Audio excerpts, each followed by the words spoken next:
A graça e a paz do nosso Senhor Jesus Cristo, amada igreja. Que Deus possa estar te abençoando, você que está conectado conosco nesta live, neste culto online. Que Deus possa estar abençoando a sua vida e estar ouvindo as suas petições. O irmão Eduardo já está anotando aí, faça seus pedidos, que no final o pastor estará orando pelos vossos pedidos. E nós vamos agora meditar na palavra de Deus, na aula de número 11 do curso Kryptonita. O capítulo 11, ele vai falar sobre a idolatria do crente. Capítulo 11 de Kryptonita, nos outros estudos passados, nós falamos sobre... Tivemos uma definição do que é idolatria, né? Que ela não se baseia somente em estátuas e imagens, mas ela vai muito além. Tivemos o exemplo da mulher infiel do casamento, que a moça entrou no casamento, mas com uma ideia de que ela poderia continuar com seus namorados antigos, e não é bem isso que é um casamento, né? E hoje nós vamos agora entrar assim mais na nossa área, né? A idolatria do crente. É possível o crente ser idólatra? A gente já começa com essa pergunta, né? Aproveita aqui a presença dos irmãos. O que vocês acham? É possível crente, servo de Deus, uma serva de Deus, ser idólatra mesmo conhecendo o Senhor? Sim ou não? Vou colocar mais perto aqui. Sim ou não? Sim. Amém. Sim, é possível. Se sim, pergunto, como? É essa a resposta que nós vamos responder através desse estudo. Como é que o crente, então, uma pessoa que conhece o Senhor, ela pode se tornar um idólatra? Os irmãos podem me perguntar, mas eu não tenho uma imagem na minha casa, verdade? Eu não tenho também nenhuma fotografia, concordo e tenho certeza absoluta, não é desse tipo de idolatria que nós estamos falando. Como já estudamos nas lições anteriores, vocês vão entender como é que o crente ele se torna idólatra contra Deus.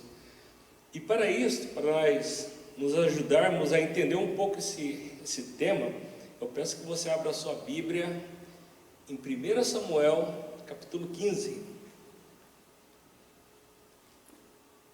1 Samuel,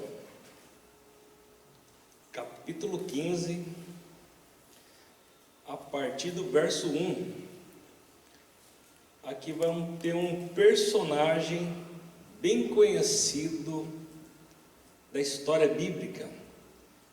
Nós vamos estar entendendo um pouco da história do primeiro rei de Israel, o rei Saul.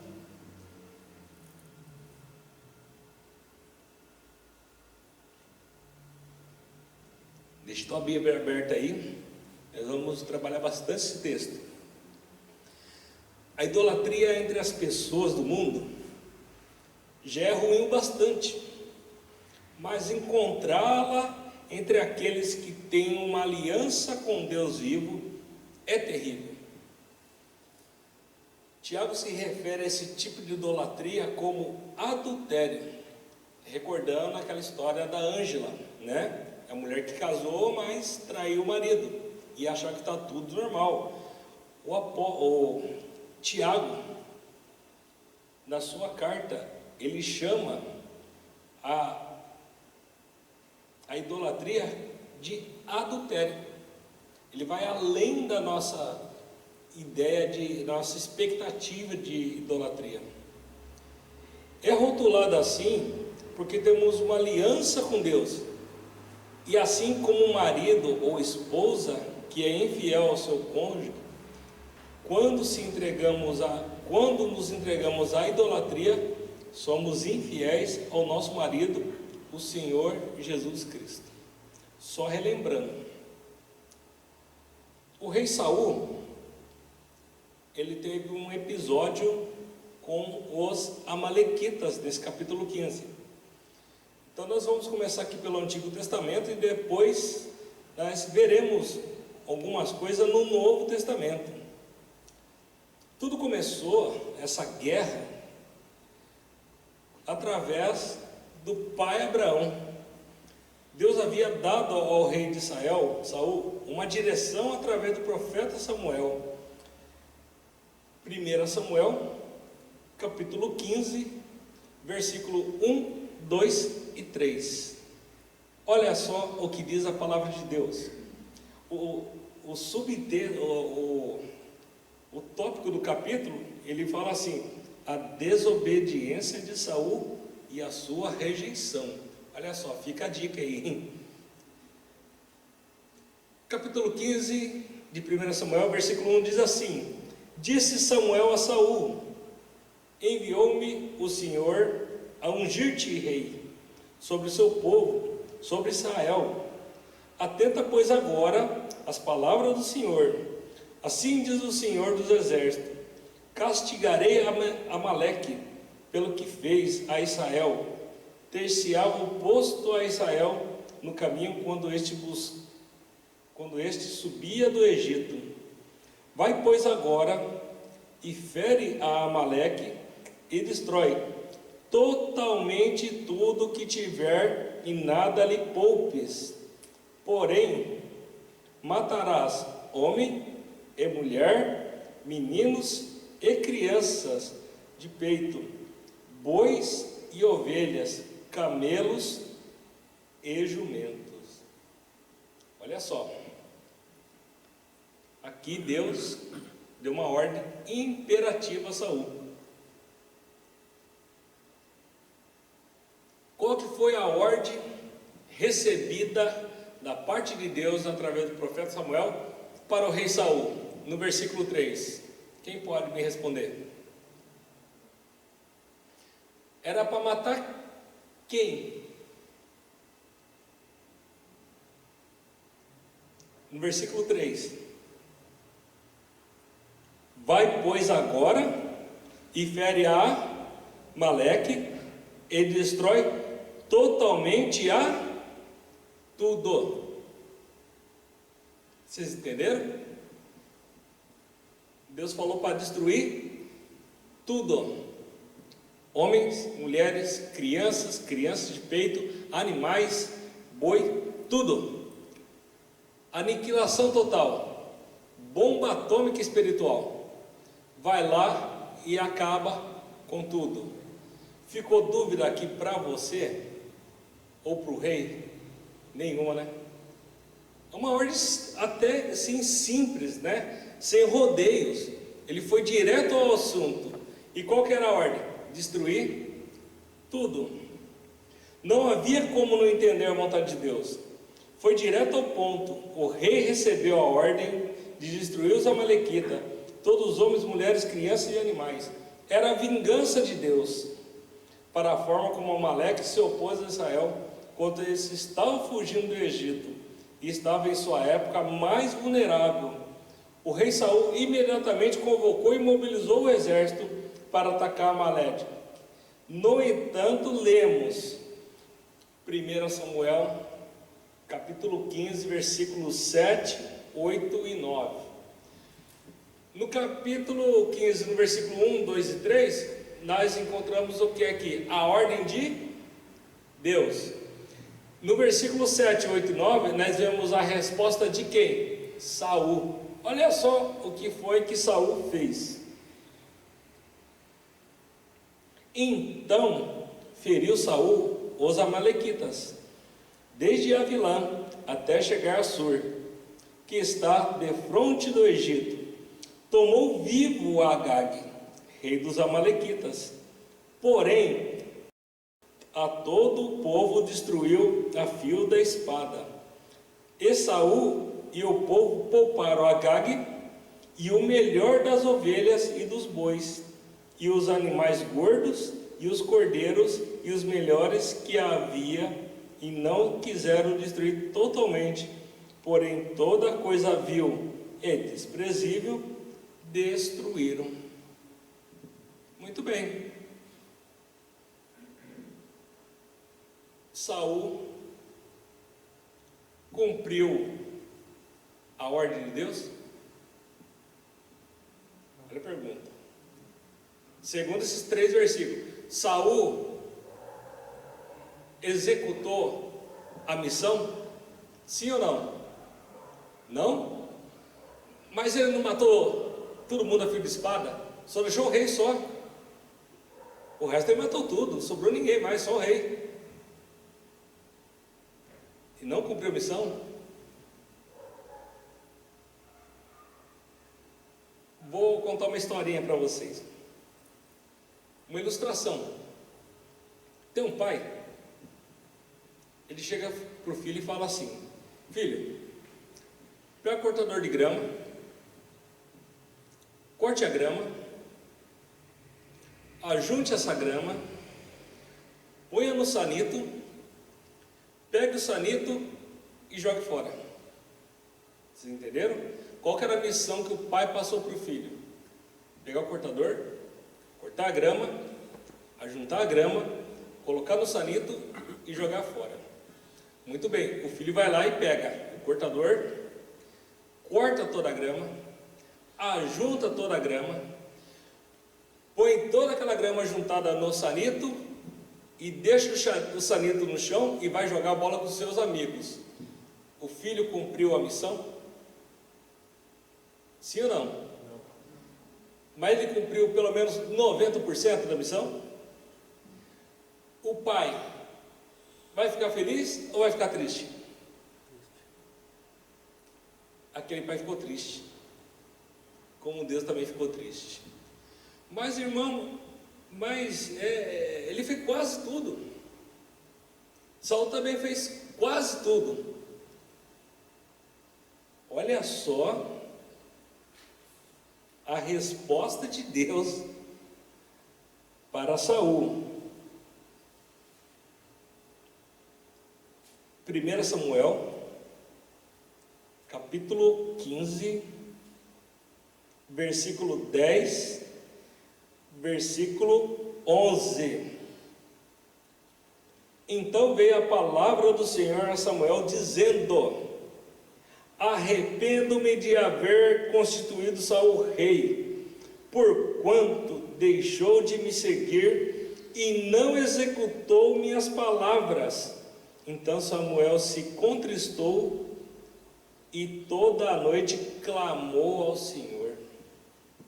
Olha só que Deus falou: eu me arrependo de ter constituído a Saul como rei, porque ele deixou de me seguir e não executou a minha palavra. Irmãos, no mundo espiritual, no nosso relacionamento com Deus, ou você faz ou não faz. Não dá para fazer de forma incompleta, quase completa. Deus, Ele é soberano. Deus, Ele é autoridade. E quando Deus manda, Ele quer que nós façamos do jeito que Ele mandou, 100%. Para Ele, 99% é como não tivesse feito nada. É como não fosse nada. O menino cortou a grama, juntou a grama, colocou no sanito e não levou lá fora. Para aquele pai severo, justo, é como o menino não tivesse feito nada. É como ele não tivesse nem tocado no aparador de grama. É assim que Deus nos trata. E é assim que Deus espera o nosso posicionamento de obediência completa. Não dá para você ser 90%. Agora eu te pergunto, dá para ser 90% no casamento? Melhor, dá para ser 99% no casamento? Não dá, né, irmãos? É 100%. Ou é preto ou é branco. Não dá para ser uma coisa ou outra. Não tem como. E foi exatamente o que aconteceu aqui com Saul. E ele continua ali o seu diálogo agora com Samuel no versículo 12. Madrugou Samuel para encontrar Saul, e pela manhã, e anunciou-se aquele: já chegou Saul ao Carmelo, e eis que se levantou para si um monumento, e dando voltas, passou e desceu a Gilgal.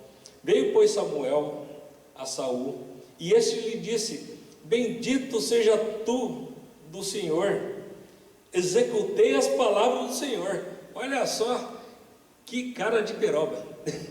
Ele já chegou se justificando, ele já sabia do que ele tinha feito. E quando ele viu Samuel, ele falou: oh, bendito do Senhor, seja bem-vindo, já fiz tudo que o Senhor mandou, viu? Olha só como é a desobediência, como que é a falsidade e a mentira. Saul já começou a se justificar antes de Samuel chegar nele.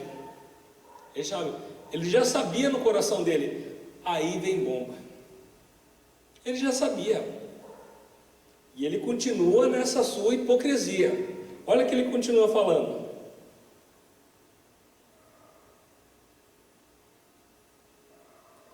Versículo 14. Então disse Samuel: que balido, pois, de ovelha é este nos meus ouvidos, e o mugido de bois que eu ouço? Saul falou: já cumpri toda a missão que Deus mandou. Ah, é, Saul? E esse barulho aí de carneiro, e esse mugido de boi que eu estou ouvindo, da onde que veio? O que significa isso? Respondeu Saul no versículo 15: de Amaleque os trouxeram, porque o povo poupou o melhor das ovelhas e dos bois para sacrificar ao Senhor teu Deus. O resto, porém, destruímos totalmente. Olha só agora Saul se complicando. Ele não tinha saído, ele sabia que não era para ter nada ali. Ele sabia que não era para ter sobrado nem um boi, nem um carneiro, nem uma pessoa. E agora, para piorar a situação, ele não fala que ele pecou. Ele fala: foi os soldados que trouxeram, ficaram com dó e trouxeram. Foi o povo. Ele joga a responsabilidade agora para terceiro. E ele vai piorando cada vez mais. Olha lá no versículo 16. Então disse Samuel a Saul: espera, e te declararei o que o Senhor me disse esta noite. Respondeu-lhe Saul: fala. Versículo 17. Prosseguiu Samuel: porventura, sendo tu pequeno aos teus olhos, não fosse por cabeça das tribos de Israel? E não te ungiu o Senhor rei sobre ele? Enviou-te o Senhor a este caminho e disse: vai e destrói totalmente estes pecadores, os amalequitas, e peleja contra eles, até exterminá-los. Porque, pois, não atentaste à voz do Senhor, mas te lançaste aos despojos e fizeste o que era mal aos olhos do Senhor? Olha só a pergunta que Samuel fala. Agora ele falou assim: não foi bem clara a ordem que Deus te deu? Não foi bem explicadinho tudo que Deus queria que você fizesse? Que era ir lá e destruir tudo? Por que você então desobedeceu ao Senhor? E por que, pois, não atentaste à voz do Senhor, mas te lançaste, no versículo 19, e te lançaste aos despojos, e fizeste o que era mal aos olhos do Senhor? Porque você foi lá, Saul, e pegou o dinheiro que não era para ser pego? Porque você foi lá, Saul, e desobedeceu e não fez 100% do que eu tinha pedido, só fez 99%? Você foi egoísta, você foi soberbo, você foi desobediente e fez o que era mal aos olhos do Senhor, disse Samuel no versículo 19. Aí Saul pega e volta no versículo 20. Então disse Saul a Samuel: pelo contrário, dê ouvido à voz de Deus e segui o caminho pelo qual o Senhor me enviou, e trouxe a Agag, rei de Amaleque, e os amalequitas os destruiu totalmente. Mas o povo tomou despojo, as ovelhas e os bois, e o melhor do designado a destruir, para oferecer ao Senhor, teu Deus, em Gilgal. Então agora quer arrumar uma desculpa ainda para o pecado dele. A gente trouxe o melhor, mas é para oferecer no altar, é para oferecer para o Senhor algo melhor que eles tinham. Mas Deus pediu alguma coisa de Agag? Deus pediu para trazer alguma oferta dos amalequitas para ele? Deus não precisa de nossas ofertas. Deus não precisa das nossas esmolas. E muitas vezes nós tratamos Deus com esmola, com resto, porque nós somos o que muitas vezes? Idólatra, crente idólatra. Saul foi um crente idólatra, egoísta, soberbo e mentiroso. E pior de tudo, covarde, que não assume os seus próprios erros e ainda joga na conta dos outros. Olha no versículo 22. Porém Samuel disse: tem porventura o Senhor tanto prazer em holocausto e sacrifício, quanto que se obedeça a sua palavra? Olha a sua pergunta: será que o Senhor tem prazer em holocausto e em sacrifício? Ou ele tem prazer na obediência completa na sua palavra?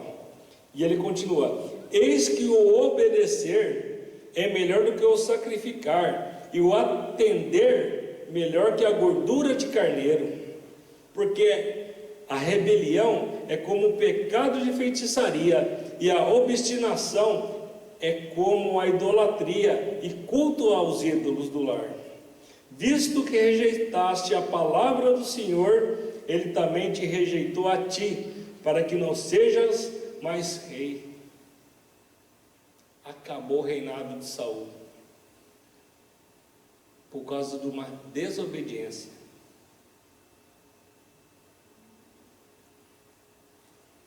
Não teve conversa.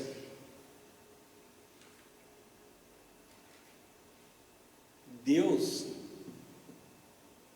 Ele não precisa das nossas esmolas, Ele não precisa das nossas ofertinhas.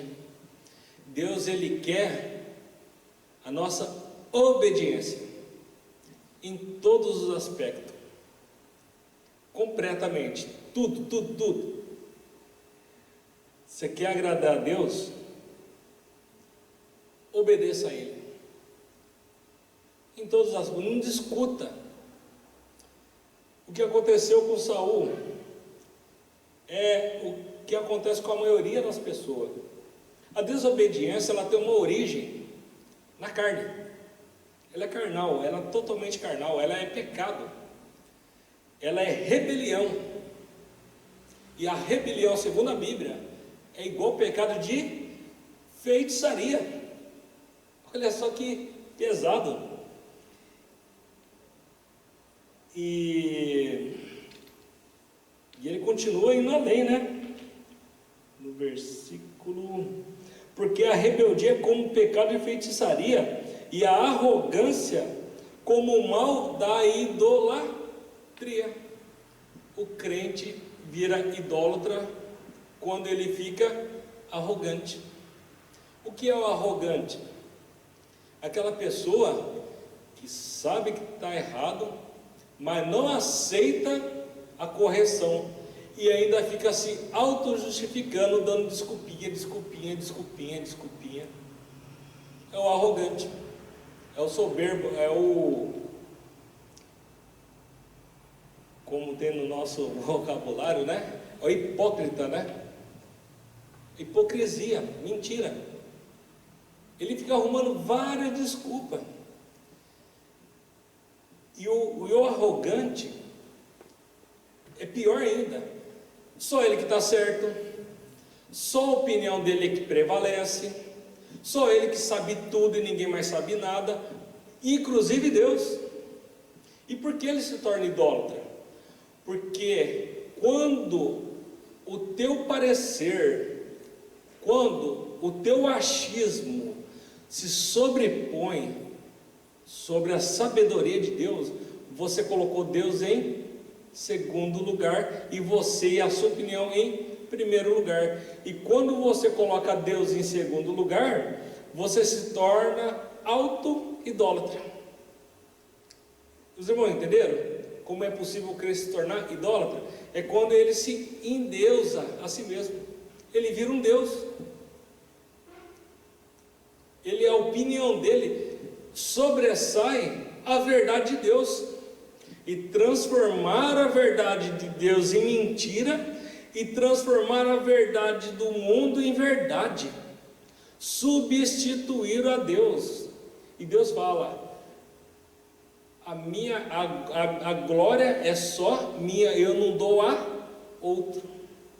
Em vários textos do Antigo Testamento, principalmente o profeta Isaías, ele cita várias vezes: Deus não aceita substituição, Deus não aceita segundo lugar. Deus, ele é primeiro na nossa vida, na nossa alma, no nosso pensamento, no nosso planeta, no nosso serviço, na nossa política. Deus, ele é primeiro. E toda vez que ele é colocado em segundo plano, se alguma coisa ou alguém se sobressai a Deus ou a sua vontade, idolatria. Vocês estão entendendo o perigo? E quando vem idolatria, o que vem consequência da idolatria?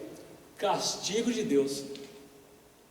A mão de Deus pesa sobre aquela pessoa, sobre aquela cidade, sobre aquela nação, e se duvidar, sobre todo o planeta. Porque ele é dono, ele é autoridade. Ele comanda o cosmos, ele não comanda só a minha e a sua vida, ele comanda tudo. E o egoísta, o soberbo, ele se endeusa, ele vira um Deus para ele mesmo. Ele vai estar na igreja, ele ouve o sermão do pastor, ele ouve o sermão do professor, ele lê a Bíblia, porém na hora de executar, se aquilo que ele leu, que ele entendeu, for atrapalhar a sua vontade, ele fala: vou fazer até aqui, daqui para cá não dá, vai atrapalhar a minha vontade. Pronto, colocou Deus em segundo plano, idolatrou. Vocês viram que não precisa de ídolo, não precisa de estátua, não precisa de santinho para ser idólatra? Sabe o que precisa para você ser idólatra? É só você ser egoísta, é só você sobressair a sua vontade acima da vontade de Deus. E o castigo, a causa, olha só em Colossenses 3, olha o que Paulo fala, em Colossenses 3, versículos 5 e 6, se você quiser acompanhar, Colossenses capítulo 3, versículos 5 e 6, portanto, matem os desejos deste mundo, que agem em vocês, isto é, a imoralidade sexual, a indecência, as paixões más, os maus desejos e a cobiça, porque a cobiça é um tipo de idolatria, pois é por causa dessas coisas que o castigo de Deus cairá sobre os que não lhe obedecem. Olha aqui a desobediência de novo, irmãos. Estão vendo como a cobiça leva o ser humano à desobediência? Que ele cobiça, ele não pode, mas ele quer tanto, que ele vai lá e desobedece, primeiro a Deus, depois as leis que regem a natureza, muitas vezes, né? A lei natural. Depois, dependendo do que ele está desejando, ele é capaz de desobedecer até a nossa lei humana, a Constituição. E nós estamos num período bom de desobediência. Estamos no final do período de declaração de imposto de renda. Quanta gente para poder restituir tudo que o governo tirou? Ele fala assim, o governo tirou isso aqui, é muita coisa. O que ele faz? Muitas pessoas fazem. É nota falsa.